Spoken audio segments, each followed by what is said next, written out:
209 ballons arrêtés à limiter, plein de tennis. Après perquisition chez Olive Lembe, Nine Lekanaki, les États-Unis d'Amérique, Baouti Koussous pour lancer communiqué pour dire au M23 et à l'armée rwandaise quitter son Congolais. Conseil de sécurité, Maman Thérèse Kaikwamba Ouanye, j'ai déploué encore le Rwanda et la communauté internationale. Il ne l'a dit qu'on les canards, côté des Congolais de partout, pour nous l'a dit qu'on a biso, la chaîne a biso, pour nous l'a dit qu'on s'est galabino. Partagez déjà notre émission pour que les Congolais sont partout.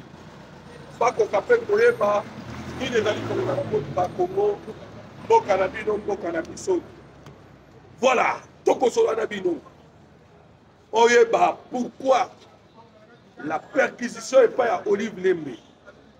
Juste après, il y a un monde qui a annoncé dans le sujet, directement, il y a limité 209 ballons. Il y a batenu. Et où tu vois? Qu'est-ce qui a fait que, juste après perquisition, on retrouve les 209 ballons? Donc, on se remet surtout dans la émission. On va comprendre le pourquoi et Nini les Kanaki. Et à l'aide des vidéos, tu peux t'en sabino bandeko na boka parce que boye babino moko o ezali pour les Kana. Ceux qui au moni yango yo moko bokamo. Donc, on se remet sous bandeko na boka Congo. Place Nini oyoki par déclaration des États-Unis d'Amérique.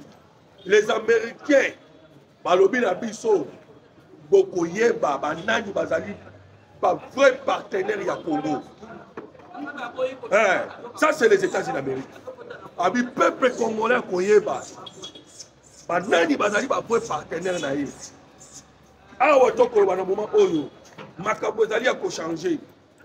Toko solo yango koyoka na ba détail nyonso ndenge Massad Boulos, l'envoyé spécial de Donald Trump, qui était nommé le 1er avril, juste après d'être nommé le 3 avril à Kinshasa.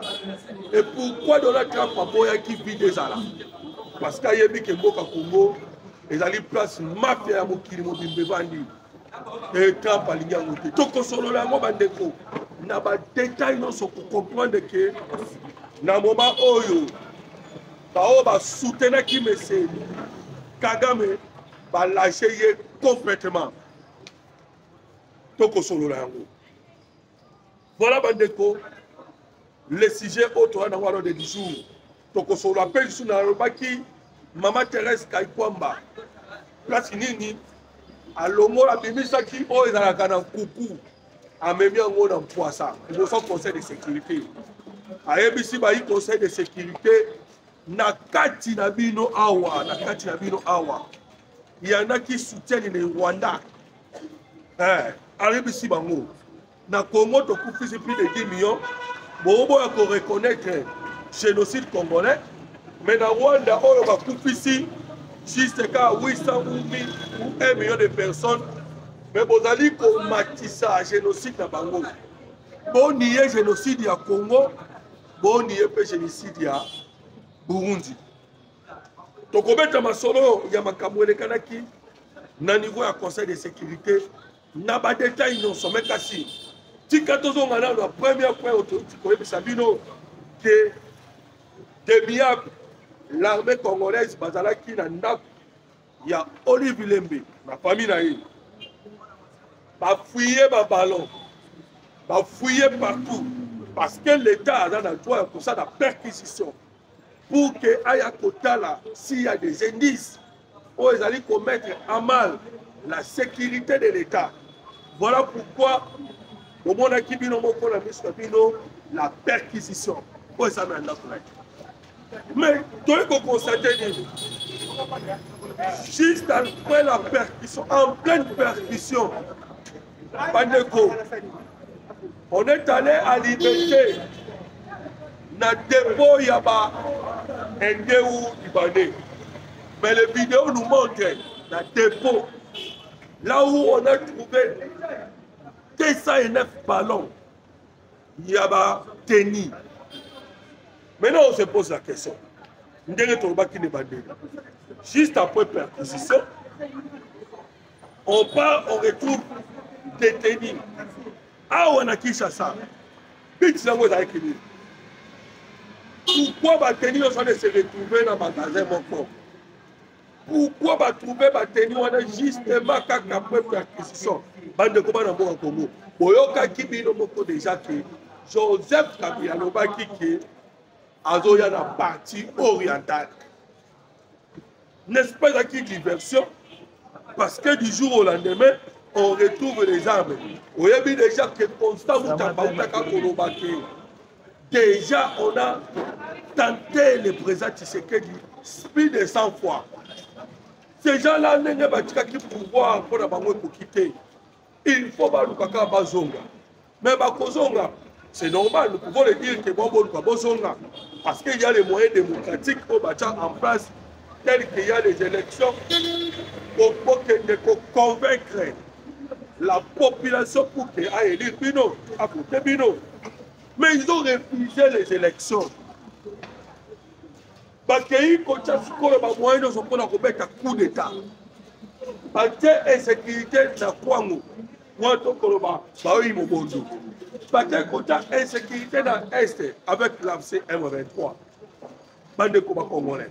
Alors vous comprenez que l'objectif de Bango est d'aller à la pouvoir, mais dans le moyen de sécurité. Mais qu'est-ce qu'ils ont fait pendant les 18 ans pour que Badou Kabaya Kozon me soucie? Mais Bandeko, cela me pousse à vous rappeler, parce que n'a que maman aux États-Unis d'Amérique, cela me pousse à vous rappeler que lorsque le président Tshisekedi Azalaki élit la première mandat d'Aïe, Emmanuel Macron a Boyaki, la France, Paul Kagame a Boyaki, parce qu'il restait simplement que pour constitutionnel en Lima. Bandeko, je suis en train de vous rappeler que les États-Unis d'Amérique à ce temps-là, les États-Unis d'Amérique, il y a Donald Trump. A Tinagi Dabasoda na Gabon. Parce que pour qu'à mettre dehors Joseph Kabila, et les mêmes Américains aujourd'hui, dans le bagi na titre dans l'Aïe, Barobi Boye, Biso administration Trump, Tozoye Bisa ba Congolais, Namikole Koya, Bakoyeba, vrai partenaire des États-Unis d'Amérique, et vrai partenaire des Congolais Zanani. Parce que Bandeko, nous avons compris que la RDC a quitté la mafia dans le monde. Même les Chinois, Bayaki, Bayende Kosa la mafia. Mais ce qu'on a dit bien, l'accord OEZ a signé. Parce que je vous informe, Donald Trump dans le lobby a dit qu'on signé ordonnance présidentielle sur les minéraux. Comprenez déjà que à il y aura maman une signature. Il y a encore un partenariat stratégique. On va signer gagnant-gagnant. On va aller mino dollars. On va la paix sur l'économie et la sécurité. Déjà, Trump a signé ordonnance sur les minéraux. En préparatif, il y a dit au Salama. Mais Massad Boulos Oyayaki, on a tambola qui n'a pas beaucoup surtout. L'autre a salaki briefing. Et à la fin, briefing, les États-Unis d'Amérique ont pris la décision. Il y a aucune décision aux États-Unis d'Amérique. Bon, on a coupé le solo, il y a briefing. Oh, les Kanaki, oh, on a Massad Boulos. Oui, Massad Boulos, on a dit Congo. On a dit que Banoma qui est le 1er avril. Directement les 3 communes à Congo parce que Donald Trump a l'ingaki que va infiltrer le Kouta. Ndenge boyoka Jackson Rooney oyayaki awana ba le Kouta beli. Mais Donald Trump a pris soin pour nommer Bokilo na yende ayaki. Mais bandeko. Yo kana décision États-Unis d'Amérique on a besoin solo ya Massad Boulos. les États-Unis d'Amérique ont aussi communiqué. Alors, les Rwandais, pour se retirer dans le sol congolais et cesser de soutenir les M23, nous demandons au M23 de continuer ses retraits dans le sol congolais. Lorsque vous attendez déclaration, directement, vous comprenez que c'est la résolution 2773. Maintenant, ce moment, tu as vu ce qui est dans l'émission, le cas qui est la résolution 2773 est une résolution Oyo. Même Mami ou Toloba et Bimaki sous l'influence des États-Unis d'Amérique. Parce que je vous rappelle, dans mon colo, il y a le 20 février, juste après Kozobukavu, les États-Unis d'Amérique en colère, la sanctionner James Kabarebe, le cerveau moteur à Rwanda. Il faut sanctionner Laurence Kanyuka, le cerveau moteur à M23. C'était le jour où, dans Rwanda, dans les États-Unis d'Amérique, c'était fini. Je vous dis que c'est pour la première fois les États-Unis d'Amérique ont sanctionné Rwanda. C'est pour vous dire que relation aux États-Unis d'Amérique et Rwanda et pour faire comme Rwanda. Vous voyez que depuis que Congo est à la Congo, nous avons un côté, nous reconnaître que M23 ou le Rwandais, le sol congolais va violer. Les Rwandais ont violé les sols congolais des années et des années. Mais je vous informe, Congolais, que pour la première fois, sous l'impulsion de l'administration Trump, parce qu'il venait d'entrer au pouvoir, il a amené de sorte que la communauté internationale, en son ensemble, va reconnaître la présence des militaires rwandais sur le sol congolais au travers de la résolution 2773. Comprenez que maintenant que les États-Unis d'Amérique ont allé dans le chemin où ils ont allé au Kenya. Mais il y a Massad Boulos. Parce que lorsque les États-Unis d'Amérique, dans le Conseil de sécurité, où il y a des cas qui ont fait prier, où il y a qui sont les résolutions 2773, les 2773 Oyo, au monde qui va bouiller carte nango et pas abandonner pas Banguna Congo entre autres la France. Donc il y a des détails parce que la France va travailler dans le Kenya, les loyaux dans le Zimbabwe, dans le Boka pour que Bazipika et l'autre tomber une résolution 2773. Mais les Américains disent non. Beaucoup Zipika et Angoté. Parce que 2773 les retraits des militaires rwandais sur les sols congolais, les retraits des M23, Nagoma, Bukavu, Longo, la administration dans son parallèle. Comprenez que cette déclaration, ou la résolution 2773, est vraiment radicale envers le Rwanda et les M23. Namikolele Kanaki Awa parce que il y a une actualité, bon, on a dit conseil de sécurité, on est Kotaka. Et puis, on est Kotilogi. Dans Kotaka, États-Unis d'Amérique, et le monde a ici, là, comme ça, qui est week flow. Pourquoi? Parce que la situation sécuritaire, le niveau à Gomana Bukavu est bébaki. Là, c'était maintenant, et Kotaki, sous la demande, il y a Bintou Keïta, ou à Monisco. Il y a un monde qui est Riboso. Pour la situation sécuritaire est là. Voilà maintenant, les Congolais, dans 8 km, ils ont une décision imposée. Parce que la Russie a été contre Moussika pour la Koloba. Quel est le statut du M23 pour que Baba statico contre les Nations Unies. Maintenant, vous comprenez que lobby Sikoyo, il y a un discours Massad Boulos. Il y a un lobby. Massad Boulos a lobby pour y aller. Tout le monde va se retirer dans Walikale. Voilà Massad Boulos. Tout le monde va se retirer dans Walikale.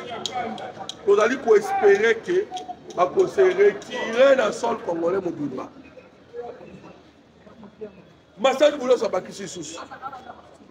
Alors, au cas où Bango va se retirer. Parce que les recommandations est que le Rwanda cesse de soutenir les M23. Et que le Rwanda a se retiré dans le sol congolais. Les M23 va se retirer. Ceux qui vont se retirer, voilà pourquoi Balobi Boye Bandeko. Après qu'on visite Bamboka Nyonso, après qu'on ait na Ouganda, qu'on ait na Rwanda, qu'on ait na Kenya, Massad Boulos Alobi, les États-Unis d'Amérique est en train d'élaborer. Les États-Unis d'Amérique est en train d'élaborer une stratégie pour mettre en place Oyekozala imposée. Vous comprenez que déjà, il y aura l'imposition. Il y a stratégie Oyo. Les États-Unis d'Amérique ont ça. Et les États-Unis d'Amérique, nous avons les moyens à notre disposition en place au moment opportun. Là, vous avez compris, pour finir, l'Amérique a lobby sous lobby peuple congolais, n'a pas de véritable partenaire. Congolais. Cela veut dire quoi? Les États-Unis d'Amérique ont ici les relations de la Chine. Ça, c'est clair. Dans le moins de la taxe, ils ont un niveau à 105%, et commis à 125%, dans le moment où il est commis 145%. Pourquoi Bamatisi a la taxe Bongo? C'est pour décourager les entreprises américaines au niveau de la Chine. Pas qu'on a la Chine et pas le place Moussoussou. Je voulais dire que les entreprises américaines en Chine, avec toi à 45% américain, ils obligés de quitter Chine et pas partenaire aux États-Unis d'Amérique. Mais partenaire aux États-Unis d'Amérique, ils se positionner. En ce moment, c'est la RDC. Parce que Bandeko, dans l'État de Virginie, on a toujours les États-Unis d'Amérique. Basanganaki, na Congrès, Basanganaki, qui résolution pour les soutiens. Tu sais ce qu'il dit? Et au Congo. Vous comprenez que Aouatozali Koloba, Donald Trump a yé dans mon peuple à Sika. Parce que d'abord, pour qui a dit ça qui représente Tshisekedi, à ta relation dans le lobbying américain, oh, il a mise en place Banakara. Pourquoi? C'est dans le but, il y a pour y avoir ça là, partenariat stratégique, gagnant autre que ça. Bandeko, Bantouba Bongisi Lelo Arabie Saoudite, ce sont les Américains. Lelo, la Chine, sont c'est grâce aux entreprises américaines. Beaucoup de nations au Comona, il est question simplement ceux qui vont approcher la bino, Nandenge et Sengeli. Mais vous allez comprendre que c'était toujours les Européens. On va regarder l'autre côté. On va faire un commerce triangulaire. Moi, qu'on soit congolais ou noir en Afrique, pour que de côté Kayewapi, l'État-Unis d'Amérique, commerce triangulaire. Et vous allez comprendre, les bandits comme congolais, que le commerce triangulaire, oh, bah, Salaka, à l'époque, au monde encore, ils ont parce que dans le Conseil de sécurité, parce que dans le Baki, donc on se rappelle aussi un Conseil de sécurité, parce que Maman Thérèse Kaikwamba, Wanier, à pas qui va comme il le faut. Mais voilà, on se rappelle. Mais dans le Conseil de sécurité, avant la Maman Thérèse Kaikwamba, Yokana nous, la France, même ceux qui sont dans le Conseil de sécurité, aux États-Unis d'Amérique, au Maman Thérèse Kaikwamba, mais au France. Parce que nous sommes en train de parler d'un commerce triangulaire.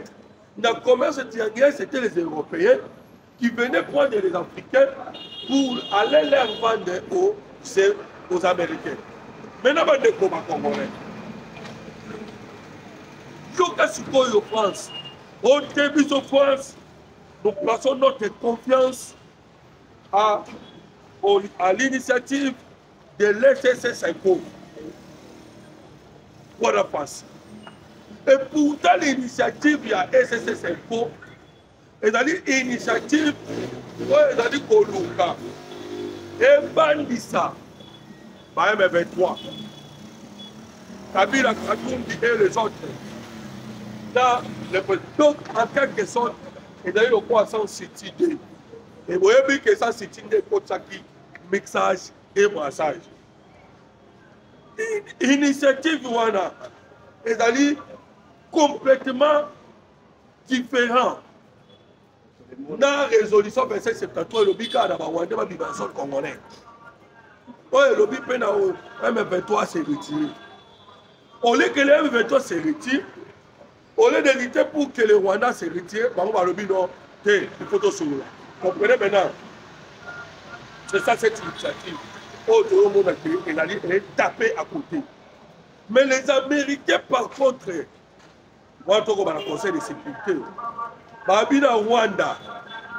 Parce que ce sont les Américains qui ont commencé à Rwanda. Je suis Rwanda na bango, na bizale ya mwana na bango, na oyo mwana na bango asalaka. Balakisaka mwana na bango face flag. C'est en anglais. Oyo elakisi nini? Oyo osali des ordres. Okoseli mutu des ordres yango. Ale yo bongo yo po traiter likambo. Face flag. Baméricain mpe batangisa Paul Kagame. Eloko oyo tobengi na kombo ya talk and fight. Oyo tomonaka Paul Kagame asalelaka. Lisolo bitumba. Lisolo bitumba. Baméricain batangisaka Paul Kagame. La guerre psychologique. C'est-à-dire kosa kosa. Salaka makambu mozo kosa. Non, FDLR. Quand c'est le Conseil de sécurité, les États-Unis d'Amérique, ailleurs comme ça s'écrit, il y a un système sous son Paul Kagame avec le Conseil là. Oh, il y a un forum shopping. Forum shopping, il faut changer de médiateur à tout moment. Vous allez constater que quel résumé il mais pas qu'on change à médiateur. Le lot médiateur, lobby médiateur, lobby qui n'a pas Kenyatta. Bah, comme il s'est joué au Lourenço. Lobby est commis Sikoyo. Pour Yassibou et Adema Togo. Comprenez que lobby peut causer un sous Boyoka qui Qatar, Boyoki Basango, Boyoki Ba SSS5. Donc, dans les médiateur. On est d'accord pour nous prier. Et on appelle ça shopping forum. Voilà pourquoi les Américains ont dit que Rwanda Tika shopping forum. Parce que je vous informe à des Congolais.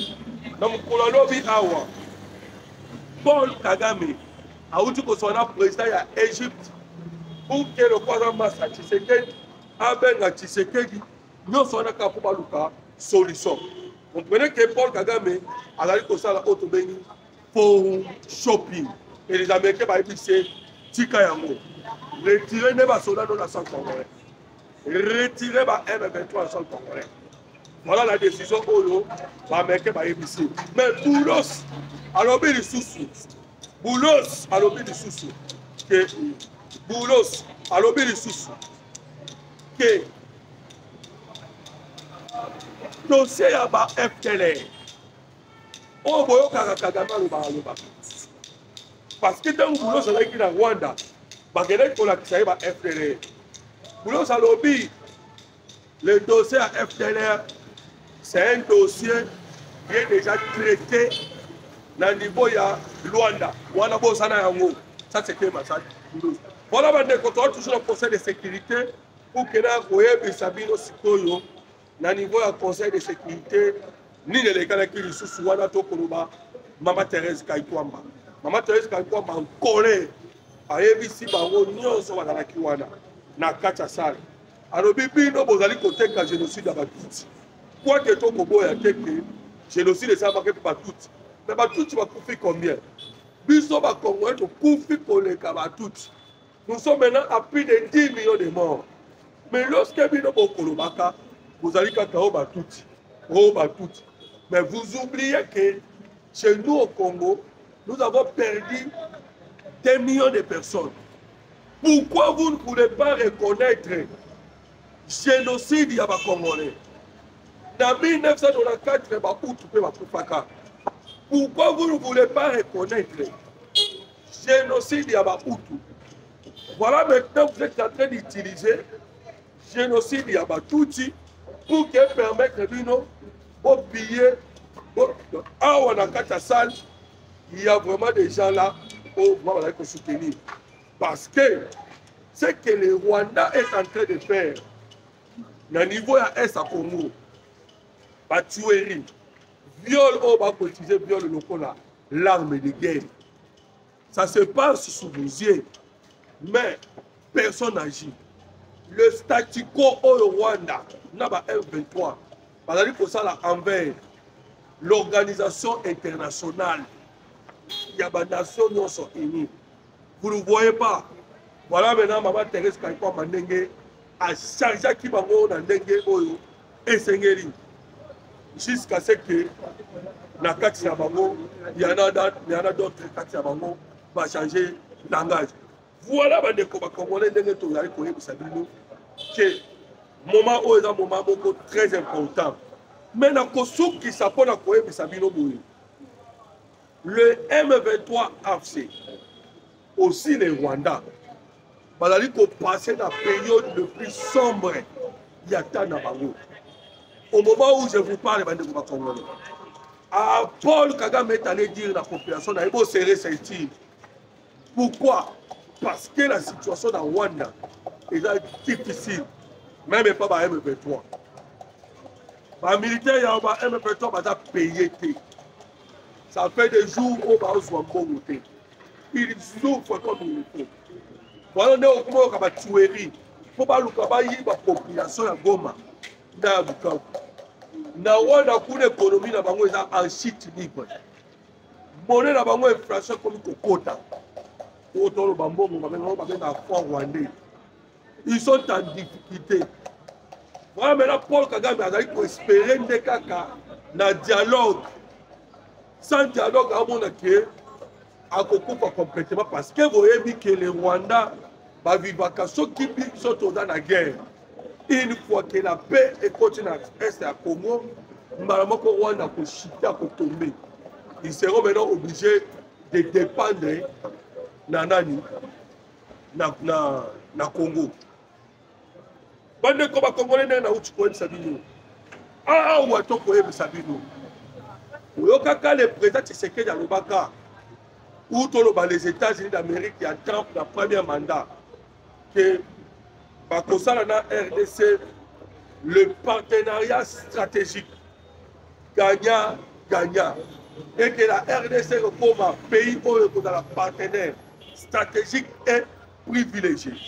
Je vous dis maintenant qu'en ce moment, la RDC a commis partenaire stratégique et privilégié. Dès que vous avez mandat de Donald Trump, dans le moment où vous avez vous savez déjà, vous êtes venu. Bon, mais quand vous êtes Congo, vous avez déjà vu. Vous savez Paul Kagame,